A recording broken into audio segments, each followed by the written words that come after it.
Thank you very much. I'm Richard Jordan, chairman of the conference.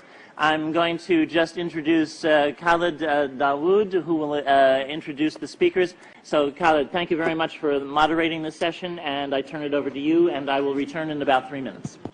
So our next speaker is Dr. Rosalind Peters.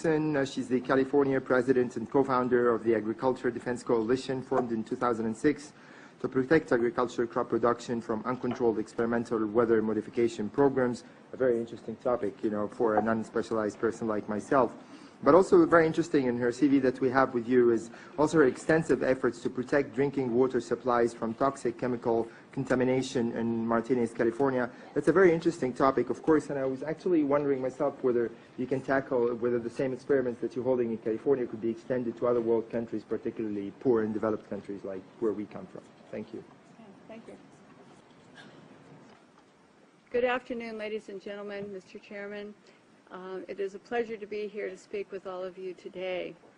One of the things that I would like to say is that we are in a global drumbeat right at the moment talking about climate change and global warming.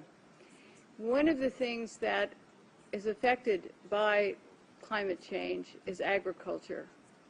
But some of what we are seeing is man-made, but man-made in a different way than you may guess. Weather modification programs, experimental ones done by private companies, done by the United States government, done by states across the United States, are underway. There's more than 50 of them in operation across the United States. All of these impact agriculture because they change the microclimates needed for agriculture to survive. None of these programs that I know of today, and this is all public record, are available at any time with oversight, agricultural oversight or public oversight. These programs impact agriculture, and there are programs around the world. International corporations are modifying our weather all the time, and they're modifying it in ways that cover thousands and thousands of square miles. Most of it is chemically altered, so that what happens is that we are putting chemicals, ground-based chemicals that are shot into the air, or chemicals coming from airplanes that change and modify our weather. So one of the things that I'm concerned about and that we need to address in the future is how these programs are impacting microclimates needed for our crops to survive and needed for pollination. If we change the growing season, the pollinators may not survive, and also our crops, our flowers, and our tree crops may not get the pollination needed. So one of my areas is looking at this situation to see if we can begin to put under control experimental and other types of weather modification programs. The other issue is that a lot of times we're talking about mitigation for climate change. It's rather an undefined term at this period of time. And so what happens is that many times we're talking about artificially putting chemicals like sulfur or particulates into the atmosphere in what they call geoengineering schemes to reduce and help the planet, supposedly, but help the planet to not go through such a tremendous global climate change and to mitigate global warming. However, the incidence of putting chemicals into our atmosphere is going to change and impact agricultural crop production. And if you take and you put up into our skies chemicals to reduce the amount of sunlight reaching the earth, you are going to begin to reduce crop production. Studies at the University of Illinois on corn crop production show reductions. Without the process of photosynthesis, whereby plants from direct sunlight gain the energy to grow, to produce crops, we are going to find ourselves, if we mitigate in that direction, impacting the crop production not only here in the United States, but worldwide. One of the things that is impacting crop production right now in the United States and reducing photosynthesis and also impacting the ability of solar power panels to generate the type of power that they should is persistent jet contrails. NASA talks about persistent jet contrails as exacerbating global warming because they trap warmth in the atmosphere when they produce cirrus and man-made clouds. NASA also talks about that that these aircraft leaving persistent contrails are changing our climate. And when they change our climate to the degree that one jet can leave a persistent jet contrail, which will spread across our skies from what this picture up here on my left on the screen looks like, which is a trail left by a jet, that trail can expand to 4,000 kilometers and last for 20 hours. This was unheard of in the early 60s and the 70s, and it wasn't until the late 1980s that there was a change and we started to have persistent jet contrails that persist. NASA studies show that part of our global warming problem could be attributed to these types of contrails and the jets that leave them. So one of the issues as we go through is, how do you like your skies, natural or man-made? And right now we are making man-made clouds, and this is trapping warmth in our atmosphere. The climate change that is produced by these jets, not all jets, mostly some non-commercial, but what happens to our skies is that we start to see the changes. The man-made clouds do trap the warmth, and they increase the humidity. This allows for pests to proliferate, diseases, molds, mildews, funguses, and viruses. This is a man-made cloud, ladies and gentlemen, and these pictures I took myself over Northern California, and this is a burst. This is where a jet left a huge plume, and then this turned in at the end of it to a burst, and this is not normal, never seen before in our county historically, and I was born and raised there. This is another picture showing the jet trail just before the burst. This is our skies, and I want you to know that what you're seeing now, a lot of times many scientists know, especially at NASA and in other areas, that the skies that we're seeing are not normal cloud formations. These are man-made. And what happens as we reduce the amount of sunlight in a form of global dimming, we reduce the solar power with these type of clouds, and we reduce photosynthesis, which is going to impact agriculture.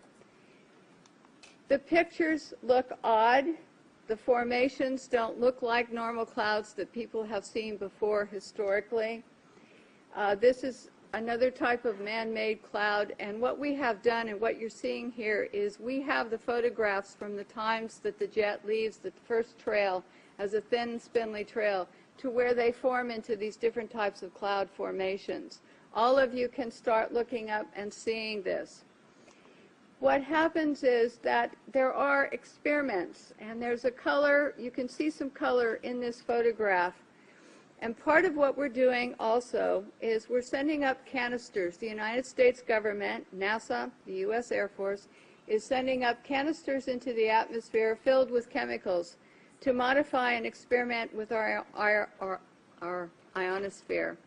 And when we modify and experiment with our ionosphere up here, we create experiments which they can see through these persistent jet contrails as they stay in the sky for long periods of time, and they can watch the experiments.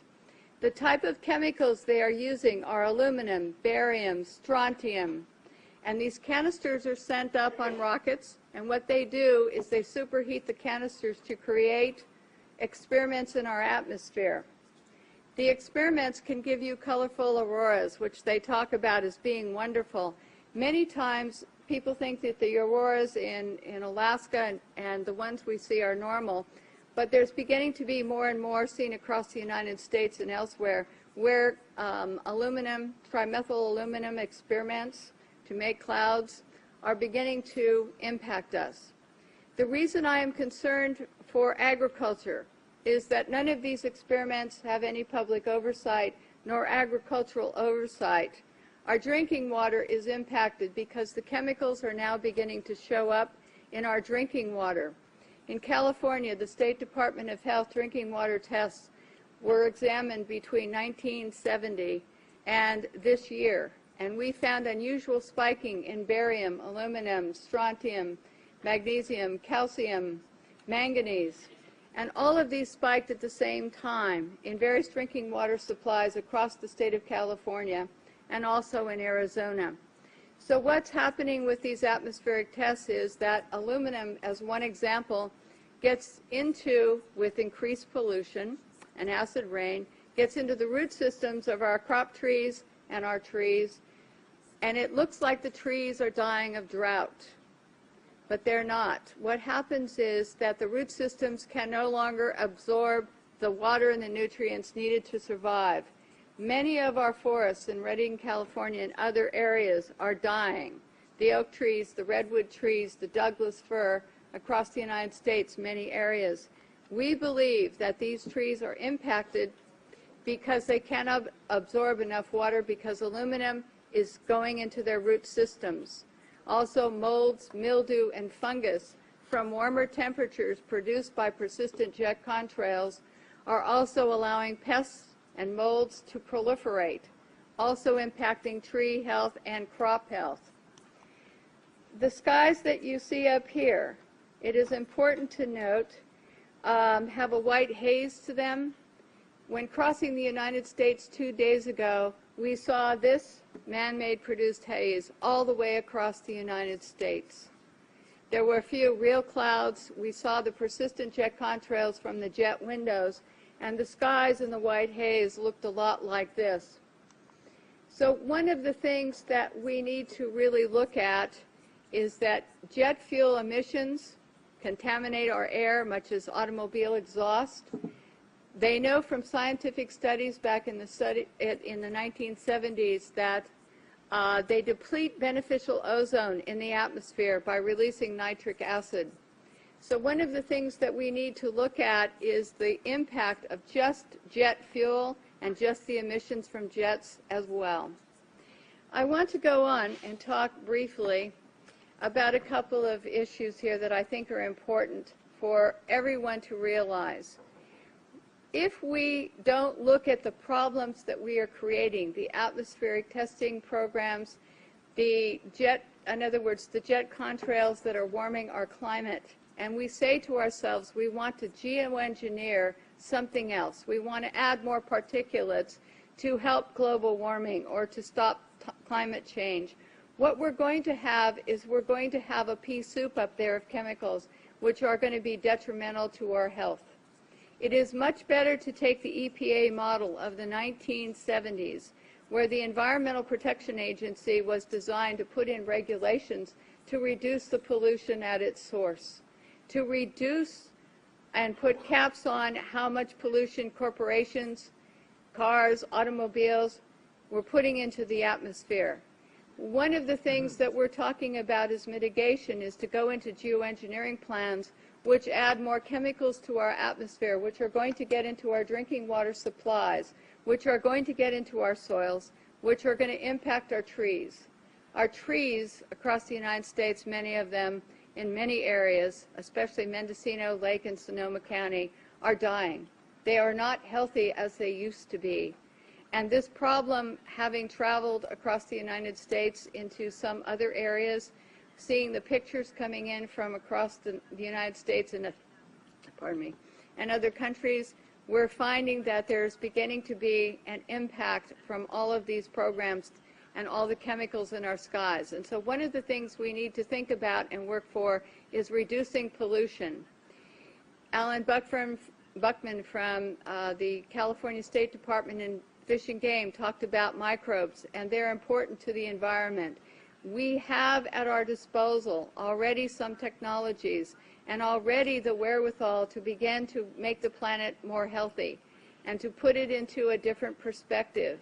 But if we go to the geoengineering schemes that are waiting in the wings, thousands of them, to put the particulates up and sulfur, then we are going to be in trouble with agriculture across the United States and around the world.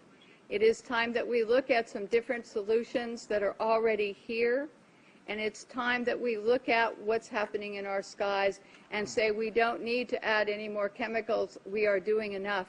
And what these experiments in our skies are doing with atmospheric heating and testing, we don't know. But the chemicals are showing up in our drinking water.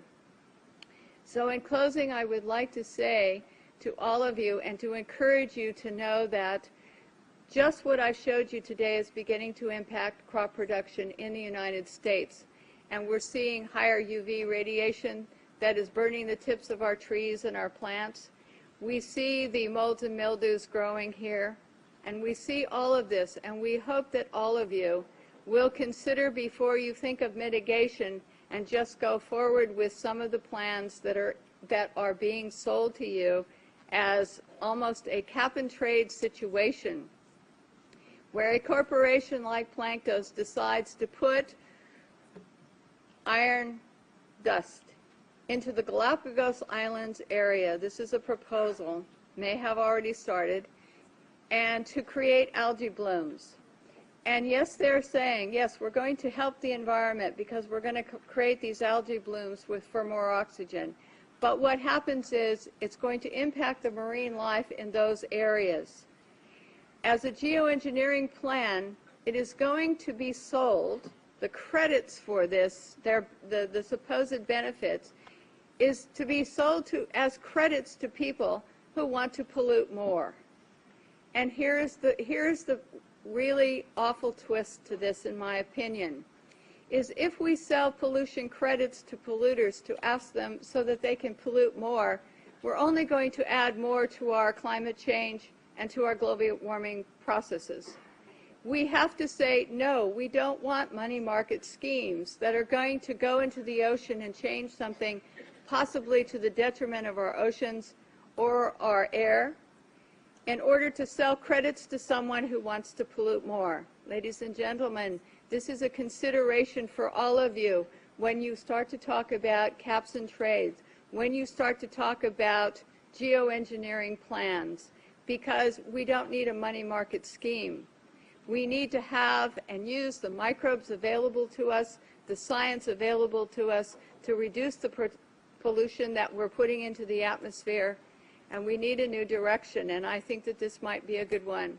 So I hope that all of you will consider what I have to say today, and I want to thank you once again for listening to what I had to say. Thank you.